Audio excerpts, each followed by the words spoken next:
conference. I hope you're all enjoying Vegas. I'd like to introduce myself again. My name is Nikki Morrison, and I'm going to address this straight away. I have a funny accent because I'm from a country called Scotland in the UK. Don't worry if you can't understand anything I'm saying. The presentation is pretty self-explanatory. All you have to do is smile and look at the pretty pictures. Okay, I'm here to talk to you today about a little critter who's kind of swam under the radar when it comes to animal training. Penguins. Now, I've been an animal trainer for over 12 years, working with sea lions, dolphins, primates, cats, lots of small mammals and birds. But since focusing solely on penguin behaviour modification and putting it into practice, I've come to have a newfound respect for these little guys. So my presentation is aptly named, Don't Judge a Penguin on Its Ability to Climb a Tree. And I'm currently the Director of Animal Training for Zoceanarium Group, who are a full-service design and operation management company that services zoos and aquariums around the world. And to help put this presentation together, we've been working very closely with Manila Ocean Park in the Philippines on their new penguin training program. Mystic Aquarium here in the States, who are the founders of penguin training. Snow Penguins at Ski Dubai, who took penguin training to the next level. And Coombe Martin Wildlife and Dinosaur Park in England, where my penguin adventure first began. And today I'd like to hit the highlights of the benefits of setting up or advancing a penguin training program at your facility. And believe me, your penguins will thank you for it. Now, in doing so, you can discover exactly what your penguins are capable of, and I'm sure they'll surprise you. Maybe you'll see an improvement in their health care using easily manageable practices that fit in with your everyday routine. Maybe it will help you to do a new guest experience and some education options. Generally all around increased opportunities for you and your penguins. Now, what inspired this presentation today was an informal presentation I did last year in Hong Kong, named Penguin to Peng Friend, the journey of a group of green to guest-friendly penguins for the purpose of conservation and education. And it was based on the Ski Dubai program that we set up with the penguins there in January 2012, and the progress that we made in those first few months. The response from the presentation for me was very surprising, quite overwhelming, and so today I thought I would come back and talk about some of the questions that came afterwards. Now, at Ski Dubai we were very lucky. We had a large group of trainers to a small group of animals in a purpose-built facility. So really it's the company's investment and belief in the project that helped the penguins advance so quickly. If you can have one trainer to one animal in a well-planned training program, it's inevitable you're going to see fast progress. Not naive. I am aware that in most facilities you do have a small group of keepers to a large group of penguins. And some facilities have more penguins than others. Regardless of how big your colony is, you can design a program that suits you. Now, how do you get started? Same as any other training program. First of all, you need to have a set goal, so a nice clear goal in mind of what you'd like to achieve before you can plan on how you're going to achieve it. Then you're going to implement your goal and put it into practice, document your progress, evaluate, and probably have to readjust and come up with a new plan. I'm sure you've seen this design many times before. Okay, now there's many different directions that you can take your training program, so a few questions that you might want to ask. What's going to benefit your penguins? And could this make a positive impact on your facility? Now maybe you'd like to focus on a new or improved guest experience. Maybe you'd like to advance on your husbandry program. Just maybe for general management of your penguins for every day. Maybe introduce your penguins into an educational presentation, or just for mental and physical stimulation for your penguins. Now, once you find your motivation for starting your penguin training program, you need to find your penguins' motivation to be trained. That's as easy as feeding them a couple of fish, right? Now, what you're about to see, it can be a very common feeding session with a penguin. Penguin diets are more of a science than you might believe.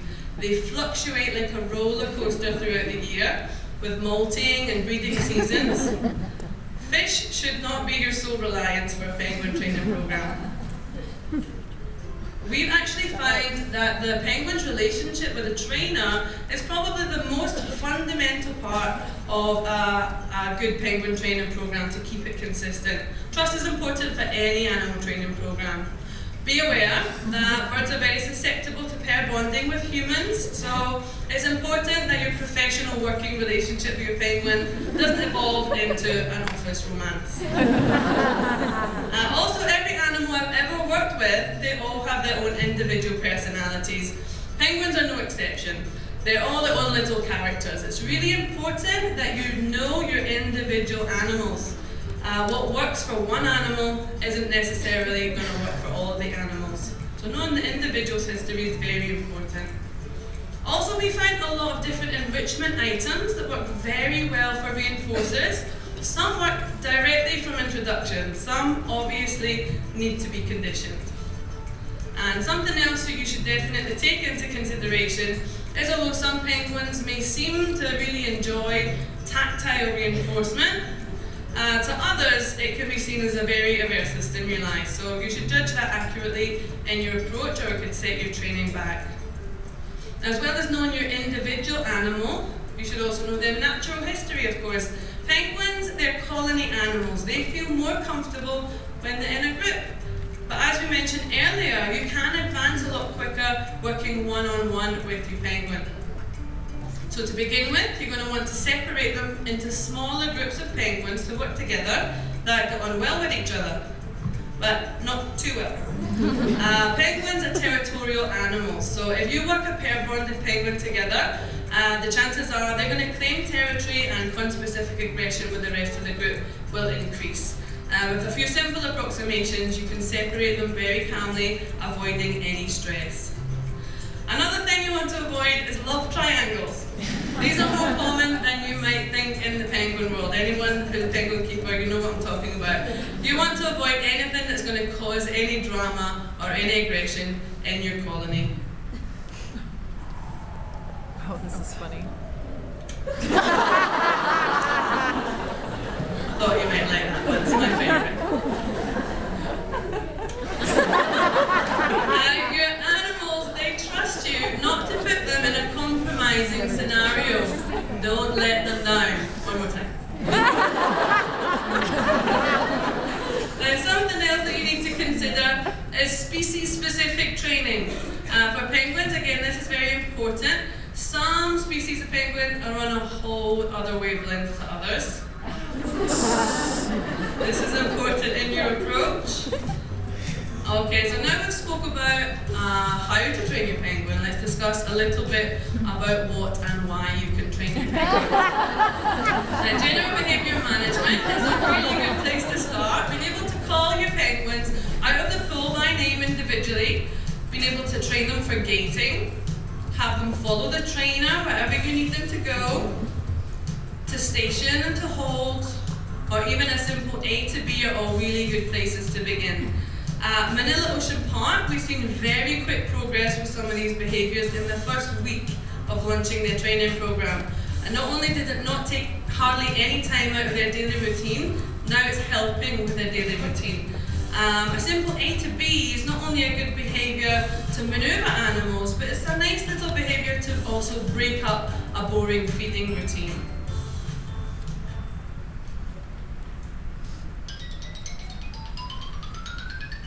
And I'm sure we're all aware of the benefits of gate training for transports or separation. We've already seen a couple of these videos today.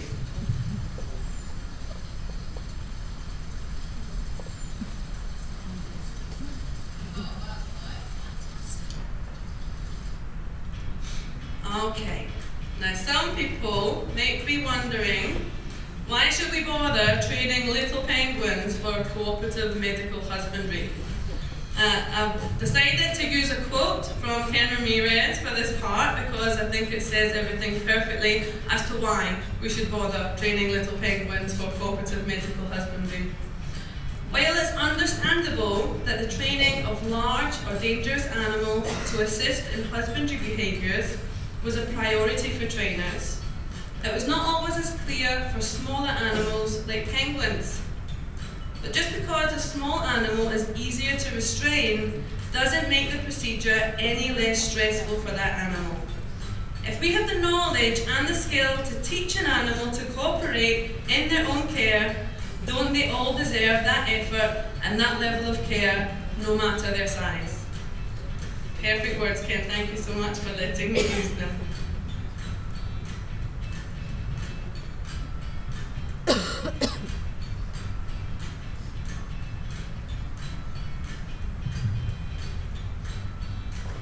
Okay, and mental and physical stimulation is also very important for the animals under our care. We train penguins simple things like retrievals or interacting with different types of enrichment that was very good for entertaining the animals and keeping them amused.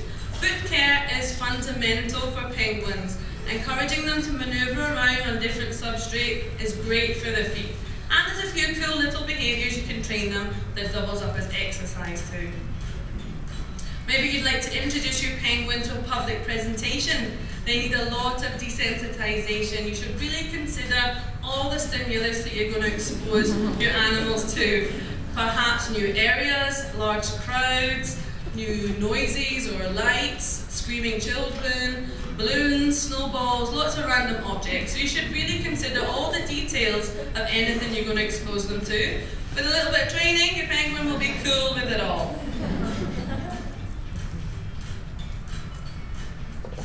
Guest interactions are a huge attraction for your facility to offer. Everyone wants a photo with a penguin. I'm sure we're all aware of the impact that close encounters have on our guests. It gives them a greater sense of respect for the animal and a much more memorable experience to take away with them. And they hope that we're not only making an impact on the animal, but hopefully on the animal's counterparts too. It's a great way for education and for conservation awareness. And penguins make fantastic ambassador animals for marine life. At Mystic Aquarium and Coombe Martin Wildlife Park, they even train their penguins to go out on the road and participate in outreach programs and fundraisers, even for TV and film, exposing our animals to a much wider audience and helping us to spread our cause a little bit. In doing so, raising hundreds of thousands of dollars for lots of research and marine conservation, such as for HUB, SeaWorld Research Institute, the Marine Conservation Society and SANCOP, and not to mention the housing facility itself to help support them. And as a note to end on, I am going to use another inspirational Ken Ramirez quote. I know I look like a Ken Ramirez groupie right now, but I know he was one of my inspirations, so I want to use him, and he says it perfectly, so I don't need to reinvent the wheel. Every animal deserves the best care we can provide, and it should be our obligation and our privilege to provide it. I've lost my place, I'm so sorry, it says it right there, but I've got different cues here. Okay, training should not be considered a luxury that's only provided at this time. It's an essential part of good animal care, just as one would never consider developing an animal care program without a veterinary component, a nutritional component, a social component, and environmental component.